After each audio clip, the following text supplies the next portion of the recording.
Elton Iliriani ishte shqiptari që e mori parashikimi Simakun sa po u gjet, ka qëndruar gjithë të muaj me këtë, e ka sistemuar tani përkohësisht sepse më pas e do ketë sistemimin e saj, po ai ka një rrëfim të rrallë. Elton, më the në emision që parashikimi Simaku ka një pjesë të errët që ajo nuk e tregon, por që ju e dini. Çfarë është kjo pjesë e errët?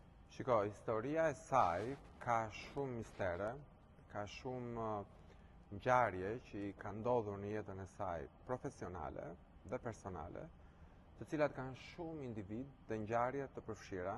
Individ shqiptar? Shqiptar. Të rëndësishëm? Të rëndësishëm. Të cilët janë përpjekur të shkatrojnë karrierën. Të çfarë formati, pra të çfarë fushe? Të gjitha fushave.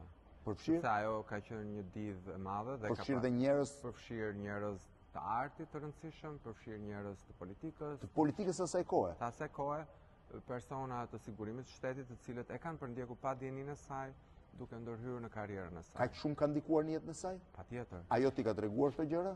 Patjetër. Po vetë nuk do të flasi? Unë mendoj që as vetë dhe as unë nuk do flasim pa lejen e saj. Si quhet sirtari ku ajo ka mbyllur këto rrëfime të jetës së saj? Sirtari i saj është i frikshëm, është një sirtar që mund të quhet maja e zbekur të gjithë problematikës së ish komunizmit.